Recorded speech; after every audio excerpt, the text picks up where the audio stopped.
Hello friend, मी सुरेखा आज घेऊन आले आहे तुमच्यासाठी नवीन ब्लॉग आणि व्हिडिओ शेवटपर्यंत बघा आणि नवीन असेल तर चॅनलला सबस्क्राईब करा। तर मी आज बनवणार आहे वडापाव आणि खूप दिवस झाले मी बनवलं नव्हते। खुशीला खूप आवडतात म्हणून खुशी बोलत होती मला की बनव, मग म्हटलं चला आज बनवूया।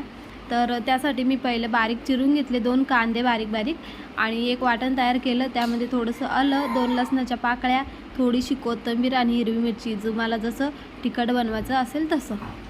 तर त्याचं मी मिश्रण करून घेतलं आहे।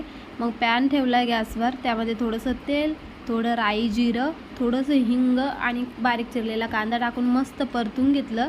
मग त्यामध्ये आपले उकडून ठेवलेले बटाटे मॅश करून टाकले आणि ते मिश्रण मस्त रेडी केलं। तर बघू शकता आणि चवीनुसार जसे थोडेसे मसाले टाकले, जास्त स्पायसी बनवत नाही मुलं खातात म्हणून, आणि मीठ चवीपुरतं आणि थोडीशी कोथिंबीर टाकून मस्त मिश्रण थंड करून घ्यायचं आहे। मग नंतर वडे बनवूया आपण। बघू शकता इथं वडे बनवलेले आहे मी मस्त। आणि आता गॅसवर कढई ठेवून तेल तापत ठेवलेलं आहे आणि त्यामध्ये एक एक वडा सोडायचा आहे फ्राय करायला। आणि बघू शकता मस्त वडे आपले बनलेले आहे, त्याला मस्त फ्राय करून घेऊया। आणि ज्याला कोणाला वडापाव आवडतो प्लीज कमेंटमध्ये सांगा की कोण कोण असं वडापाव लवर आहे। त्याबरोबर मस्त मी एक ग्रीन चटणी बनवली, मिरची फ्राय केली आहे।